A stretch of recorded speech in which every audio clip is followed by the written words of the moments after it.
Assalamualaikum warahmatullahi wabarakatuh. Selamat pagi semua. Kami akan mempersembahkan video pembelajaran animasi tentang sistem pertahanan tubuh. Dalam video pembelajaran ini, kita akan mempelajari bagaimana sistem pertahanan tubuh kita bekerja dalam melindungi diri kita dari serangan penyakit dan infeksi. Kita akan mempelajari bagaimana imunitas kita berkembang, organ-organ penting dalam sistem pertahanan tubuh. Mari kita mulai video ini dan pelajari lebih banyak tentang sistem pertahanan tubuh kita yang luar biasa ini. Gila banget. Siapa yang suka bersin saat berada di ruangan yang berdebu? Atau siapa yang sering demam? Bersin dan demam pada dasarnya merupakan salah satu bentuk mekanisme pertahanan tubuh atau imunitas untuk mencegah masuknya patogen seperti bakteri dan virus. Karena tubuh kita akan bereaksi ketika ada patogen tertentu yang menyerang tubuh.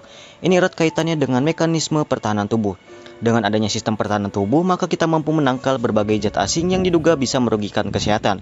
Mekanisme pertahanan tubuh dibedakan menjadi dua, yaitu mekanisme pertahanan tubuh non-spesifik dan mekanisme pertahanan tubuh spesifik. Apa bedanya? Pertama, kita harus mengetahui terlebih dahulu apa sistem pertahanan tubuh itu. Sistem pertahanan tubuh, sistem imunitas adalah sistem pertahanan yang berperan dalam mengenal, menghancurkan, serta menetralkan benda-benda asing atau sel-sel abnormal yang berpotensi merugikan tubuh.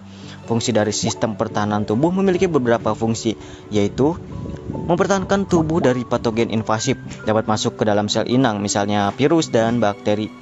Melindungi tubuh terhadap suatu agen dari lingkungan eksternal yang berasal dari tumbuhan dan hewan, makanan tertentu, serbuk sari dan rambut hewan, serta zat kimia, obat-obatan dan polusi.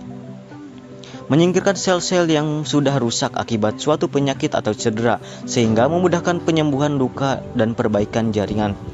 Mengenali dan menghancurkan sel abnormal mutan seperti kanker.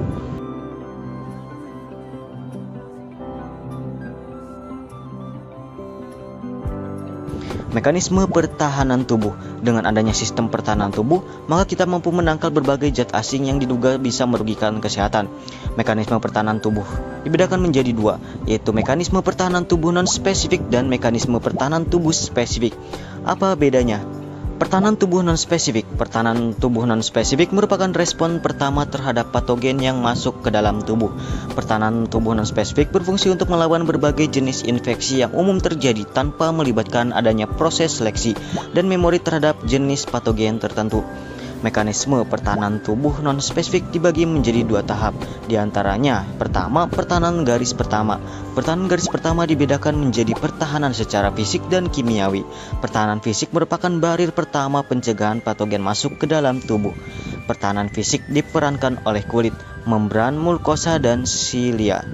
Sedangkan pertahanan kimiawi merupakan senyawa kimia hasil sekresi yang berfungsi untuk membendung patogen yang masuk. Pertahanan garis kedua.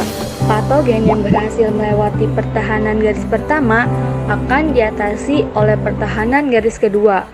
Pertahanan garis kedua meliputi fagositosis, inflamasi, demam, interferon, dan sistem komplement. Fagositosis adalah proses di mana sel fagosit menelan atau memakan sel lain atau patogen. Inflamasi atau peradangan merupakan respon tubuh terhadap suatu infeksi yang ditandai dengan adanya pembengkakan, nyeri, panas, dan kemerahan. Demam yang merupakan suatu kondisi ditandai dengan naiknya suhu tubuh di atas ambang normal. Demam berfungsi untuk menghambat penyebaran dan pertumbuhan patogen yang masuk. Interferon merupakan suatu protein yang dihasilkan oleh leukosit akibat adanya infeksi virus. Terdapat 3 jenis interferon, yaitu IFN A, IFN B, dan IFN Y yang berfungsi untuk melawan virus.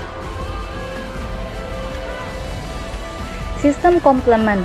Protein komplement dapat memberikan respon pertahanan dengan cara melekat pada dinding bakteri dan menyebabkan pembentukan lubang pada dinding bakteri, sehingga cairan dan ion dari sel bakteri akan keluar sehingga menyebabkan sistem pertahanan tubuh spesifik. Sebelumnya, kita sudah membahas konsep sistem pertahanan tubuh spesifik. Kita tahu sistem kekebalan tubuh yang bekerja setelah patogen berhasil melewati sistem pertahanan tubuh spesifik. Sistem pertahanan tubuh spesifik disebut juga sistem kekebalan tubuh atau sistem imun. Sistem kekebalan tubuh ini terbentuk karena adanya peran antigen dan antibodi. Sebelum membahas lebih lanjut, kita perlu bedakan dulu konsep 3 komponen yang sering digunakan dalam materi ini, yaitu patogen, antigen, dan antibodi. Patogen merupakan agen penginfeksi yang dapat menyebabkan penyakit, dapat berupa virus, bakteri, atau jamur. Antigen adalah molekul asing yang dapat dikenali oleh sistem imun. Sedangkan antibodi merupakan protein spesifik yang dihasilkan sistem imun untuk melawan antigen. Sistem pertahanan tubuh spesifik adalah pertahanan tubuh yang bekerja jika antigen berhasil masuk ke dalam cairan ataupun sel tubuh. Sistem pertahanan tubuh spesifik terbagi menjadi pertahanan spesifik seluler dan pertahanan spesifik humoral. 1. Pertahanan spesifik seluler. Pertahanan spesifik seluler adalah pertahanan tubuh yang menyerang antigen yang telah menginfeksi sel tubuh. Aktor utama yang terlibat adalah limfosite. Limfosite dibentuk di sumsum tulang, namun dimatangkan di kelenjar timus. Ada 3 jenis limfosite loh. Nah, apa aja tuh? Jenis-jenis limfosite. A. Limfosite sitotoksik, yaitu menghancurkan sel yang terinfeksi antigen. B. Limfosite helper, yaitu mengaktifasi limfosite sitotoksik. C. Limfosite memori, yaitu mengingat antigen yang pernah menyerang tubuh. Untuk dapat bekerja, sel T helper perlu diaktifasi oleh EPC atau antigen presenting cell. EPC berfungsi menyajikan fragmen antigen di permukaan selnya. Ketika fragmen antigen ini berkaitan dengan reseptor sel T helper, maka sel T helper akan teraktivasi.